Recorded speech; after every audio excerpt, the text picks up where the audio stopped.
C'est dans la force du Saint-Esprit que nous avançons ensemble sur ce chemin sacré du carême, un chemin qui n'est pas seulement une tradition ou un rite, mais une invitation profonde, intime, bouleversante, à revenir au cœur de ce qui nous constitue vraiment en tant qu'êtres humains créés par Dieu et appelés à vivre dans sa lumière. Aujourd'hui, un mardi ordinaire en apparence, mais un mardi chargé de grâce, chargé de sens, chargé de cette présence silencieuse et puissante de Dieu qui marche avec nous à chaque pas que nous faisons sur cette terre. Le carême est ce temps béni que l'Église nous offre non pas pour nous imposer une charge supplémentaire, mais pour nous permettre de poser ce qui est lourd, de déposer ce qui alourdit notre âme et de redécouvrir avec un cœur renouvelé la beauté de notre relation avec le Père.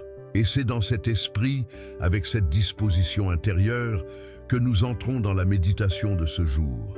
Une méditation qui touche quelque chose de fondamental, quelque chose que nous prions chaque jour parfois sans même y réfléchir. Une parole qui monte de nos lèvres comme un souffle naturel et qui pourtant contient en elle un mystère immense, une profondeur insondable, une vérité qui peut transformer notre manière de vivre si nous acceptons de la recevoir vraiment. Le thème que nous portons dans notre cœur aujourd'hui est tiré du livre de l'Exode, chapitre 16, au verset 4, où Dieu dit à Moïse « Je vais faire pleuvoir du pain du ciel pour vous. Et le peuple sortira pour en ramasser chaque jour la portion d'un jour, afin que je l'éprouve pour voir s'il marchera selon ma loi ou non. » Cette parole ancienne, prononcée dans le désert pour un peuple en marche, en errance, en quête, résonne aujourd'hui avec une actualité saisissante. Dieu ne dit pas « Je vais leur donner du pain pour un mois, pour une année, pour toute leur vie ». Il dit « chaque jour, la portion d'un jour ».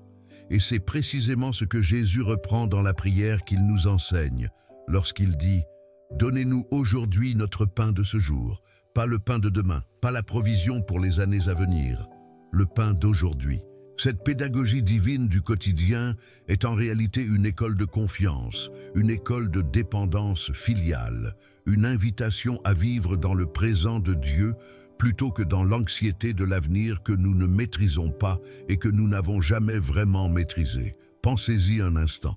Dans notre société moderne, tout est organisé autour de l'accumulation, de la prévoyance, de la sécurité à long terme. Nous planifions, nous stockons, nous investissons, nous nous assurons contre tous les risques possibles. Et il n'y a rien de mauvais en soi dans cette sagesse humaine ordinaire. Mais lorsque cette logique d'accumulation envahit notre rapport à Dieu, lorsque nous commençons à traiter la foi comme une assurance tous risques que nous cotisons de temps en temps pour être couverts en cas de problème, alors quelque chose s'est profondément distordu dans notre relation avec le Père. Parce que Dieu ne nous appelle pas à une relation de contrat, il nous appelle à une relation de confiance. Il ne veut pas être notre assureur céleste, il veut être notre Père, notre source, notre vie. Et c'est précisément ce que la prière pour le pain quotidien exprime. Non pas une demande formulée par quelqu'un qui ne fait pas confiance, mais au contraire, une prière de quelqu'un qui fait tellement confiance qu'il peut se contenter de demander pour aujourd'hui, sachant que demain Dieu sera encore là, fidèle, présent, provident. Et il y a quelque chose d'encore plus beau et plus exigeant dans cette prière, quelque chose que l'on passe trop souvent sous silence. Ce pain, nous ne le demandons pas pour moi seul. Nous disons « Donnez-nous notre pain ». Le pronom possessif collectif, ce « notre », ce « nous », transforme radicalement le sens de la demande. Ce n'est pas une prière individualiste prononcée par un croyant isolé dans sa tour d'ivoire spirituelle. C'est la prière d'une communauté, d'un peuple, d'une famille humaine qui reconnaît que le pain que Dieu donne appartient à tous et que personne ne peut se l'approprier de manière exclusive sans trahir l'esprit même de cette prière. Quand nous disons « notre pain », nous faisons une déclaration théologique et sociale d'une portée immense. Nous affirmons que les biens de la création sont destinés à tous, que la fraternité n'est pas une option, que nous sommes responsables les uns des autres, que la faim de l'autre me concerne directement. Combien de fois avons-nous entendu des personnes se lamenter, accuser Dieu, lui reprocher de ne pas intervenir pour mettre fin à la faim dans le monde, pour éliminer la misère, pour éradiquer la pauvreté? Ces questions sont légitimes. Elles naissent d'une souffrance réelle, d'une révolte devant l'injustice, et elles méritent une réponse honnête. Dieu a créé un monde d'abondance. Les ressources de cette terre, si elles étaient distribuées équitablement, seraient largement suffisantes pour nourrir chaque être humain qui marche sur cette planète. Ce n'est pas une affirmation naïve, c'est une réalité que les économistes, les agronomes, les experts en développement confirment. Le problème n'est pas la quantité de pain disponible dans le monde. Le problème est la manière dont ce pain est distribué, accaparé, gaspillé par certains pendant que d'autres en manquent. Et Dieu nous a donné la liberté, cette liberté immense et redoutable, de choisir comment nous allons vivre par rapport aux autres.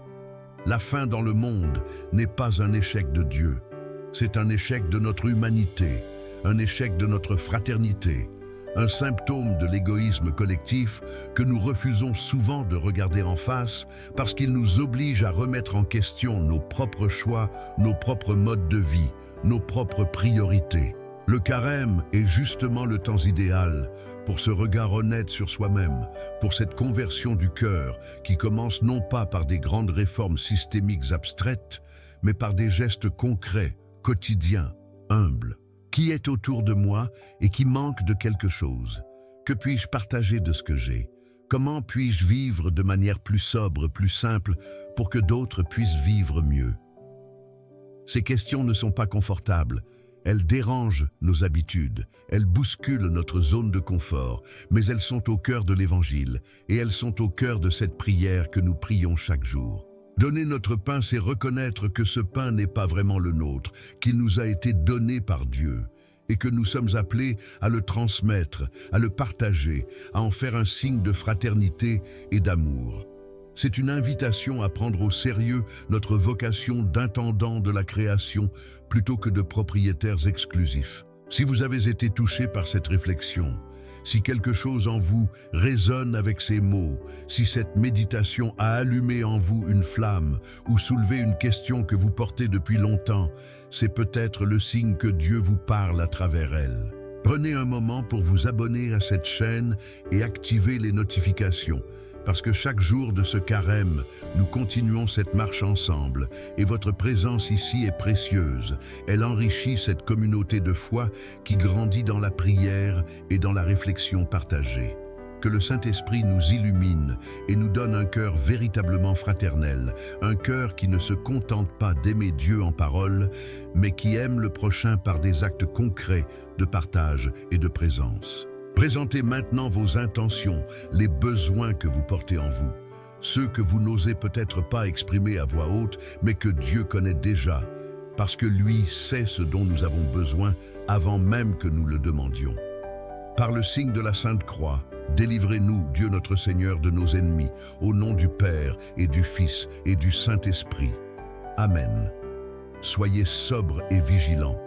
Votre adversaire, le diable, rôde comme un lion rugissant, cherchant qui il pourra dévorer. Résistez-lui, ferme dans la foi, sachant que vos frères répandus dans le monde entier traversent les mêmes souffrances. En ce mardi du carême, je me lève dans la force de la très sainte Trinité.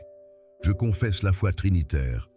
Je proclame l'unité du Créateur de toute créature visible et invisible. Je me lève aujourd'hui par la puissance du mystère de l'incarnation, par la grâce du baptême du Christ dans les eaux du Jourdain, par la force de sa passion librement acceptée, de sa mort sur le bois de la croix, de sa descente aux enfers, de sa résurrection glorieuse au matin de Pâques, de son ascension vers le Père, de sa venue prochaine pour juger les vivants et les morts. Je me lève aujourd'hui dans la certitude que Dieu est avec moi, que son regard ne se détourne pas de moi, que sa main me soutient là où mes forces me font défaut, là où mon courage s'effrite, là où mon cœur chancelle sous le poids des épreuves et des tentations. Que la force de Dieu me dirige à chaque instant de cette journée, que la puissance de Dieu me soutienne quand la fatigue s'installe et que le découragement menace. que la sagesse de Dieu guide mes pensées, mes paroles, mes décisions.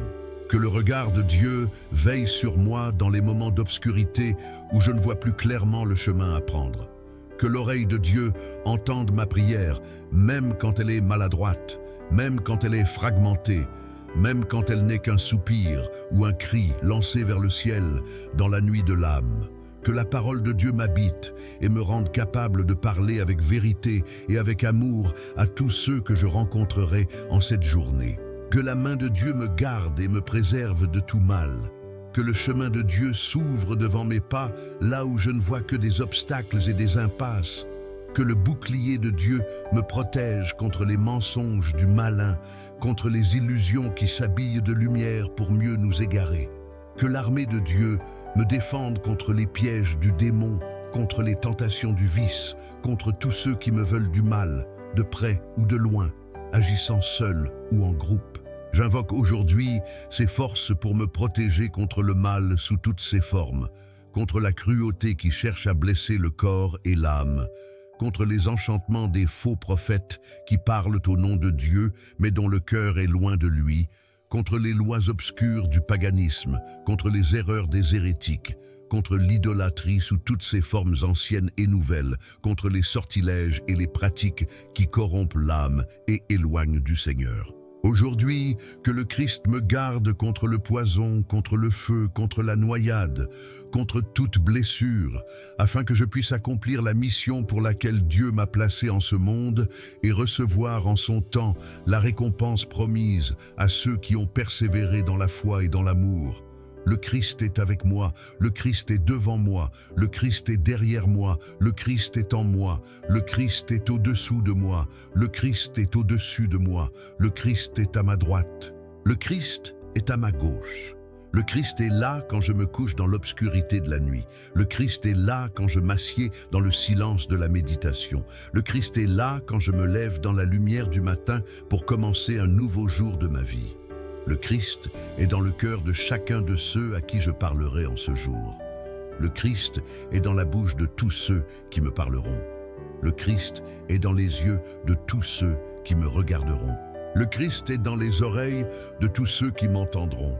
Que Dieu se lève par l'intercession de la bienheureuse Vierge Marie, de Saint Michel Archange, de tous les saints et saintes du paradis, que ses ennemis soient dispersés et que tous ceux qui le haïssent fuient devant sa face.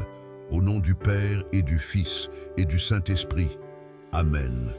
Notre Père qui es aux cieux, que ton nom soit sanctifié, que ton règne vienne, que ta volonté soit faite sur la terre comme au ciel. Donne-nous aujourd'hui notre pain de ce jour. Pardonne-nous nos offenses, comme nous pardonnons aussi à ceux qui nous ont offensés. Et ne nous laisse pas entrer en tentation, mais délivre-nous du mal. En ce carême et en tous les jours de notre vie, délivre-nous du mal, délivre-nous du mal, délivre-nous du mal, délivre-nous du mal, délivre-nous du mal, délivre-nous du mal, délivre-nous du mal, délivre-nous du mal, délivre-nous du mal, délivre-nous du mal. Car c'est à toi qu'appartiennent le règne, la puissance et la gloire, pour les siècles des siècles. Amen. Je vous salue Marie, pleine de grâce, le Seigneur est avec vous. Vous êtes bénie entre toutes les femmes, et Jésus, le fruit de vos entrailles, est béni. Sainte Marie, Mère de Dieu, priez pour nous pauvres pécheurs, maintenant et à l'heure de notre mort. Amen. Ô Marie, conçue sans péché, priez pour nous qui recourons à vous, et pour tous ceux qui ne recourent pas à vous, spécialement pour les ennemis de la Sainte Église, et pour tous ceux qui vous sont recommandés. Amen. Enfin, mes frères et mes sœurs, fortifiez-vous dans le Seigneur et dans la force de sa puissance souveraine. Revêtez l'armure de Dieu, afin de pouvoir tenir ferme contre les ruses du diable. Car ce n'est pas contre des adversaires de chair et de sang que nous avons à lutter, mais contre les principautés, contre les puissances, contre les princes de ce monde de ténèbres, contre les esprits du mal répandus dans les espaces célestes. Prenez donc l'armure de Dieu, afin de pouvoir résister dans le jour mauvais et tenir bon après avoir tout surmonté. Tenez-vous donc debout, ayant ceints vos reins de la vérité, revêtus la cuirasse de la justice, les pieds chaussés du zèle que donne l'évangile de la paix. Prenez par-dessus tout cela le bouclier de la foi, avec lequel vous pourrez éteindre tous les traits enflammés du malin. Prenez aussi le casque du salut et l'épée de l'Esprit, c'est-à-dire la parole de Dieu. Priez en tout temps par l'Esprit avec toutes sortes de prières et de supplications. Veillez à cela avec une entière persévérance et une supplication pour tous les saints. Amen. Père qui es aux cieux, la foi que tu nous as donnée en ton Fils Jésus-Christ, notre frère, et la flamme de charité répandue dans nos cœurs par le Saint-Esprit éveillent en nous l'espérance bienheureuse de la venue de ton règne. Que ta grâce nous transforme en cultivateurs zélés des semences de l'Évangile qui entraînent l'humanité et le cosmos dans l'espérance confiante des nouveaux cieux et de la nouvelle terre, quand, les puissances du mal vaincues, ta gloire se manifestera pour toujours. Que la grâce de ce temps de carême ravive en nous, pèlerins d'espérance, le désir des biens célestes et répande sur le monde entier la joie et la paix de notre Rédempteur. À toi, Dieu béni dans l'éternité, louange et gloire pour les siècles des siècles. Amen. Que le Seigneur soit avec vous.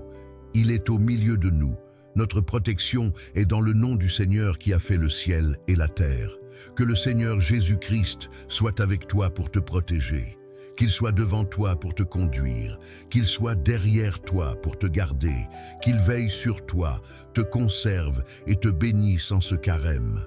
Amen. Et que la bénédiction de Dieu Tout-Puissant, Père, Fils et Saint-Esprit descende sur vous et demeure pour toujours. Amen. En ce mardi du carême, demeurez dans la paix et dans la joie qui viennent de Jésus. Mais avant de partir, je veux vous dire quelque chose de simple et de sincère. Si cette prière a résonné en vous aujourd'hui, si cette méditation sur le pain partagé, sur la fraternité, sur la confiance en Dieu a touché quelque chose de profond dans votre cœur, alors vous n'êtes pas ici par hasard. Vous faites partie de cette communauté de foi qui se retrouve chaque jour pour marcher ensemble dans ce carême. Et cette communauté a besoin de vous. Votre présence ici compte.